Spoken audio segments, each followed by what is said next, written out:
Prime ಟೈಮ್ಗೆ ಸ್ವಾಗತ. ನಾನು ವಿಶ್ವಶ್ರೀ. ಈ ದಿನದ ಸುದ್ದಿಗಳನ್ನ ನೋಡೋಣ. ಅದಕ್ಕೂ ಮುನ್ನ ಹೆಡ್ಲೈನ್ಸ್. ಅಧಿವೇಶನದ ಸಿಟಿ ರವಿ ವಿಡಿಯೋ ಬಿಡುಗಡೆ. ಕಾನೂನು ಸಮರಕ್ಕೆ ಸಜ್ಜಾದ ಲಕ್ಷ್ಮೀ ಹೆಬ್ಬಾಳ್ಕರ್. ಶಿಕ್ಷೆ ಆಗುವವರೆಗೂ ಸುಮ್ಮನಿರಲ್ಲ ಎಂದ ಸಚಿವೆ ಲಕ್ಷ್ಮೀ ಹೆಬ್ಬಾಳ್ಕರ್ ನನಗೆ ಧಮಕಿ ಹಾಕಿದ್ದಾರೆ. ದೂರು ನೀಡಿದ್ರೂ ಪೊಲೀಸರು ಕ್ರಮ ಕೈಗೊಂಡಿಲ್ಲ. ಚಿಕ್ಕಮಗಳೂರಲ್ಲಿ ಸಿಟಿ ರವಿ ಆರೋಪ. ಕಾಂಗ್ರೆಸ್ಗೆ ಕಲ್ಚರ್ ಅನ್ನೋದೇ ಇಲ್ಲ. ಕಾಂಗ್ರೆಸ್ ವಿರುದ್ಧ ಪ್ರಹ್ಲಾದ್ ಜೋಶಿ ವಾಗ್ದಾಳಿ. ನಾನಿನ್ನೂ ಸತ್ತಿಲ್ಲ, ಬದುಕಿದ್ದೇನೆ ಎಂದು ಕೇಂದ್ರ ಸಚಿವರಿಗೆ ಡಿಕೆಶಿ ತಿರುಗೇಟು. ಮಹಿಳೆ ವೇಲ್ ಎಳೆದಿದ್ದ ಕೇಸ್. 6 ವರ್ಷದ ನಂತರ ಸಿದ್ದರಾಮಯ್ಯ ವಿರುದ್ಧ ಬಿಜೆಪಿ ಕಾರ್ಯಕರ್ತರ ದೂರು. ಸಿಎಂ ವಿರುದ್ಧ ದಾಖಲಾಗುತ್ತಾ ಎಫ್ಐಆರ್. ಪುಷ್ಪ 2 ಸಿನಿಮಾ ಶೋ ವೇಳೆ ಕಾಲ್ತುಳಿತ ಪ್ರಕರಣ. ಮಾನವೀಯತೆ ಮರೆತ ಸ್ಟಾರ್ ಅಲ್ಲು ಅರ್ಜುನ್. ಮಹಿಳೆ ಬಲಿಯಾದ ಮೇಲೂ ಅಲ್ಲು ಅರ್ಜುನ್ ರೋಡ್ ಶೋ. ವಿಧಾನಮಂಡಲ ಅಧಿವೇಶನದಲ್ಲಿ ಸಿಟಿ ರವಿ ಅವಾಚ್ಯ ಪದ ಬಳಕೆ ಆರೋಪ ಸದ್ಯ ರಾಜ್ಯದಲ್ಲಿ ಸಂಚಲನ ಮೂಡಿಸುತ್ತಿದೆ.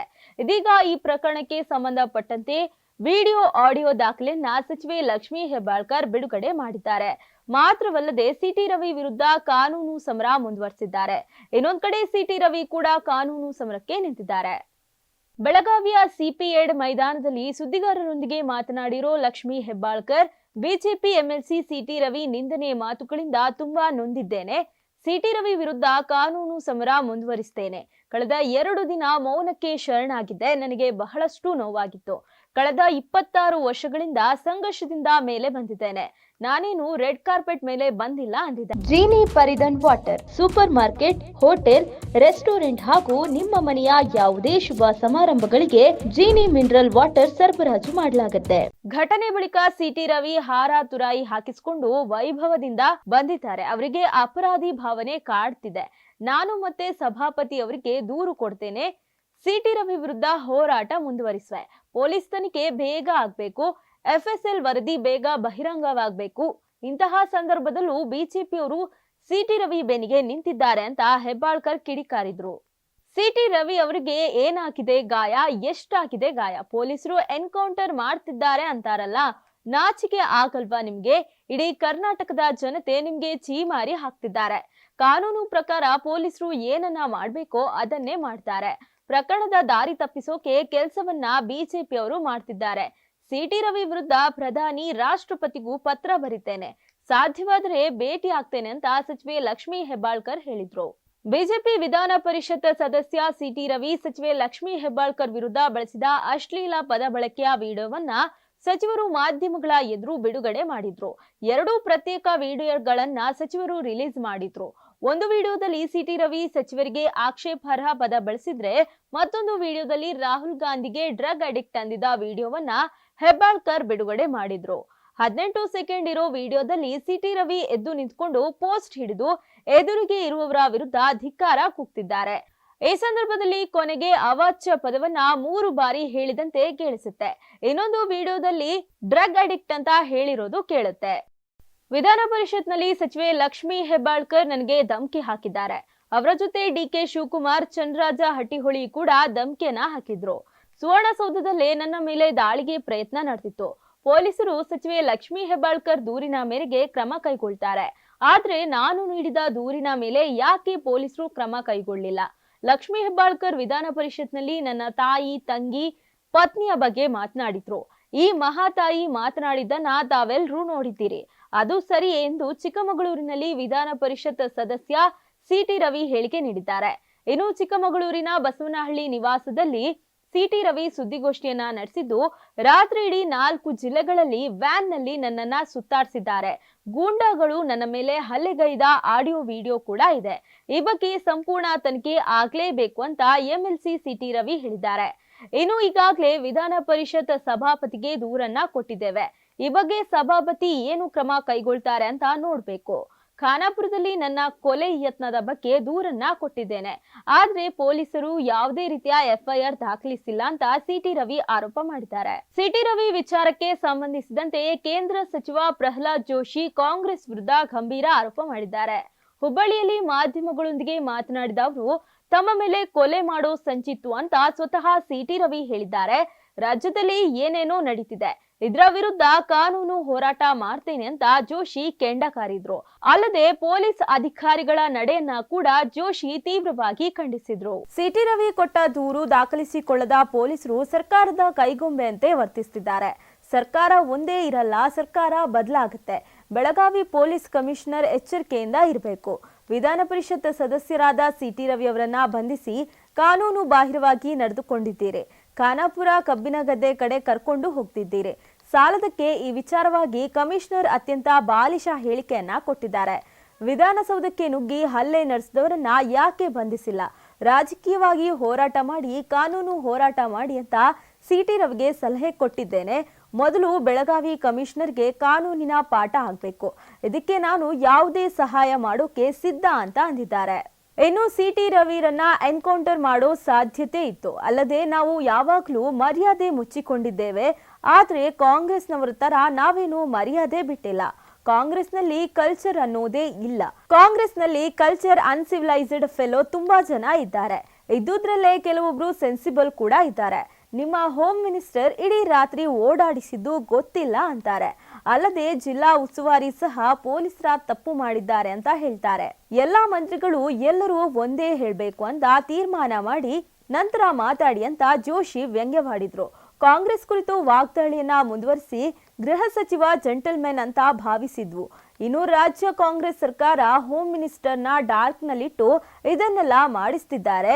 ಆದ್ರೆ ಈ ರೀತಿಯ ಕುತಂತ್ರದಿಂದ ಕಾಂಗ್ರೆಸ್ ಏನ್ ನಡೆಸ್ತಿದೆ, ಇನ್ನು ಇದರ ಸೂತ್ರಧಾರಿ ಯಾರು ಅಂತ ಸಿಎಂ ಉತ್ತರ ನೀಡಬೇಕು ಅಂತ ಜೋಶಿ ಒತ್ತಾಯಿಸಿದ್ರು. ಮರ್ಯಾದೆನ ಮುಚ್ಕೊಂಡೇ ಇರೋರು ನಾವು, ಅವ್ರಂಗೆ ಬಿಟ್ಟವ್ರಲ್ಲ ನಾವು. ಅದ್ರೊಳಗೆ ನನ್ನ ಪ್ರಕಾರ I may be wrong also. ಕಾಂಗ್ರೆಸ್ದಾಗ ಇದ್ರು ಸಹಿತ ಕಾಂಗ್ರೆಸ್ದಾಗ ಕಲ್ಚರ್ ಅನ್ನೋದಿಲ್ಲ. ಫಸ್ಟ್ ನಾನಿನ್ನು ಸತ್ತಿಲ್ಲ, ಬದುಕಿದ್ದೇನೆ. ಈ ಡಿಕೆ ಶಿವಕುಮಾರ್ ಇನ್ನು ಕಾಂಗ್ರೆಸ್ ಪಕ್ಷದ ಅಧ್ಯಕ್ಷ ಸ್ಥಾನದಲ್ಲಿದ್ದಾನೆ. ಬಿಜೆಪಿಯವರ ಪ್ರತಿಭಟನೆಗೆ ನಾನು ಹೆದರೋದಿಲ್ಲ ಅಂತ ಡಿಸಿಎಂ ಡಿಕೆ ಶಿವಕುಮಾರ್ ಸವಾಲೆಸೆದ್ರು. ಬೆಳಗಾವಿಯಲ್ಲಿ ಮಾಧ್ಯಮಗಳ ಪ್ರಶ್ನೆಗಳಿಗೆ ಪ್ರತಿಕ್ರಿಯೆ ನೀಡಿ, ಬೆಳಗಾವಿಯಲ್ಲಿ ಶತಮಾನೋತ್ಸವ ಕಾರ್ಯಕ್ರಮ ಆಚರಣೆ ವೇಳೆ ಬಿಜೆಪಿಯವರು ಪ್ರತಿಭಟನೆಗೆ ಮುಂದಾಗಿರುವ ಬಗ್ಗೆ ಮಹಾತ್ಮ ಗಾಂಧಿ ಅವರು ಕಾಂಗ್ರೆಸ್ ಪಕ್ಷದ ಅಧ್ಯಕ್ಷರಾಗಿ ಸ್ವಾತಂತ್ರ್ಯ ಹೋರಾಟದ ನೇತೃತ್ವ ವಹಿಸಿ ದೇಶಕ್ಕೆ ಸ್ವಾತಂತ್ರ್ಯ ತಂದುಕೊಟ್ಟಿದ್ದಾರೆ.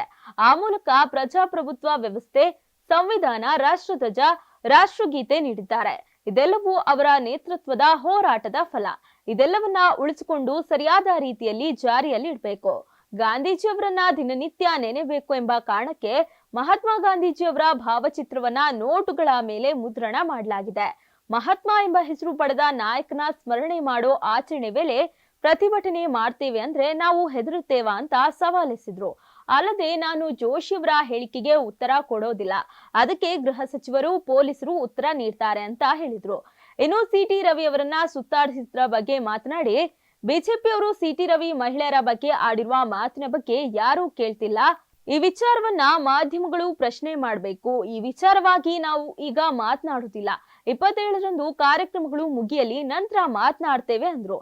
ಇನ್ನು ರಾಜ್ಯದಲ್ಲಿ ಏನೇ ನಡೆದ್ರೂ ಡಿಕೆ ಶಿವಕುಮಾರ್ ಕಾರಣ ಎಂಬ ರೀತಿ ಬಿಂಬಿಸಲಾಗುತ್ತೆ. ನೀವು ಬಲಿಷ್ಠರಾಗಿದ್ದಷ್ಟು ಹೆಚ್ಚು ಶತ್ರುಗಳು, ನೀವು ಕಡಿಮೆ ಶಕ್ತಿಶಾಲಿಯಾದ್ರೆ ಕಡಿಮೆ ಶತ್ರುಗಳು, ನೀವು ದುರ್ಬಲರಾಗಿದ್ರೆ ಯಾವುದೇ ಶತ್ರುಗಳಿರೋದಿಲ್ಲ.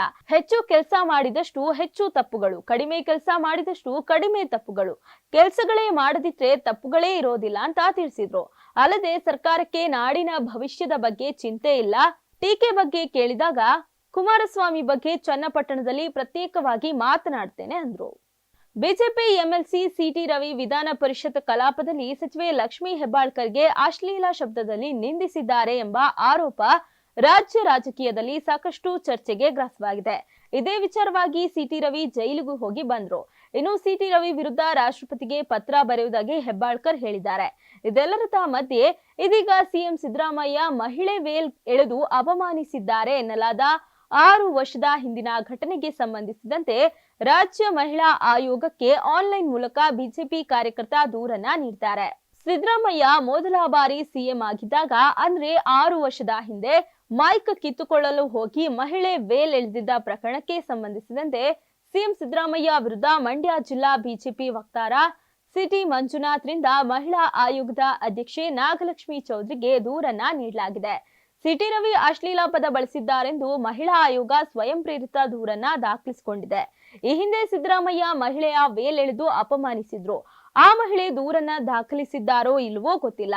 ಅಲ್ಲದೆ ದೂರು ಸಲ್ಲಿಸದಂತೆ ಮಹಿಳೆಗೆ ಬೆದರಿಕೆ ಹಾಕಿರಬಹುದು. ಸೀರೆ ಎಳೆದು ಅಪಮಾನಿಸಿರುವ ವಿಡಿಯೋ ಸಹ ವೈರಲ್ ಆಗಿತ್ತು. ಕೂಡಲೇ ಸಿಎಂ ವಿರುದ್ಧ ಸ್ವಯಂ ಪ್ರೇರಿತ ಕೇಸ್ ದಾಖಲಿಸಬೇಕು, ತನಿಖೆ ಮಾಡಿ ಮಹಿಳೆಗೆ ನ್ಯಾಯ ದೊರಕಿಸಿಕೊಡುವಂತೆ ದೂರಿನ ಮೂಲಕ ಒತ್ತಾಯಿಸಲಾಗಿದೆ. 15,000 ಕೋಟಿ ವೆಚ್ಚದಲ್ಲಿ ಭದ್ರಾವತಿ ಸರ್ ಎಂ ವಿಶ್ವೇಶ್ವರಯ್ಯ ಕಬ್ಬಿಣ ಮತ್ತು ಉಕ್ಕು ಕಾರ್ಖಾನೆಗೆ ಮರುಜೀವ ನೀಡಲಾಗ್ತಿದೆ. ಭದ್ರಾವತಿಯ ಸರ್ ಎಂ ವಿಶ್ವೇಶ್ವರಯ್ಯ ಕಬ್ಬಿಣ ಮತ್ತು ಉಕ್ಕು ಕಾರ್ಖಾನೆಯನ್ನ ಸುಮಾರು 15,000 ಕೋಟಿ ವೆಚ್ಚದಲ್ಲಿ ಪುನಶ್ಚೇತನಗೊಳಿಸೋಕೆ ನಿರ್ಧರಿಸಲಾಗಿದೆ ಅಂತ ಕೇಂದ್ರದ ಬೃಹತ್ ಕೈಗಾರಿಕೆ ಮತ್ತು ಉಕ್ಕು ಖಾತೆ ಸಚಿವರಾದ ಎಚ್.ಡಿ. ಕುಮಾರಸ್ವಾಮಿ ಅವರು ಹೇಳಿದ್ರು. ಹಾಸನ ಜಿಲ್ಲೆಗೆ ದೇವೇಗೌಡರ ಕುಟುಂಬ ಏನು ಕೊಡುಗೆ ನೀಡಿದೆ ಅಂತ ಈ ಹಿಂದೆ ಡಿಸಿಎಂ ಡಿಕೆಶಿ ಗೌಡ್ರು ಕುಟುಂಬಕ್ಕೆ ಟಾಂಗ್ ಅನ್ನ ಕೊಟ್ಟಿದ್ರು. ಸದ್ಯ ಡಿಕೆಶಿ ಸ್ಟೇಟ್ಮೆಂಟ್ಗೆ ಕೇಂದ್ರ ಸಚಿವ ಎಚ್.ಡಿ. ಕುಮಾರಸ್ವಾಮಿ ತಿರುಗೇಟನ್ನ ನೀಡಿದ್ದಾರೆ. ಸಿಡಿ ಬಿಟ್ರಲ್ಲ, ಅದೇ ತಾನೇ ಹಾಸನ ಜಿಲ್ಲೆಗೆ ಕಾಂಗ್ರೆಸ್ನವರ ಕೊಡುಗೆ ಅಂತ ಎಚ್ಡಿಕೆ ಡಿಕೆಶಿ ವಿರುದ್ಧ ವಾಗ್ದಾಳಿಯನ್ನ ಮಾಡಿದ್ದಾರೆ. ಪಿಯೂಷ್ ಗೋಯಲ್ ಸಕಲೇಶಪುರಕ್ಕೆ ಬಂದಿರೋ ಕಾರಣಕ್ಕೆ ಕಾಫಿ ಬೆಳೆಗಾರರ ಸಮಸ್ಯೆಗಳಿಗೆ ಖಂಡಿತವಾಗಿಯೂ ಪರಿಹಾರ ಸಿಕ್ಕೇ ಸಿಗುತ್ತೆ ಅನ್ನೋ ವಿಶ್ವಾಸ ನನಗಿದೆ ಅಂತ ಕೇಂದ್ರ ಸಚಿವ ಎಚ್ಡಿಕೆ ವಿಶ್ವಾಸ ವ್ಯಕ್ತಪಡಿಸಿದ್ರು.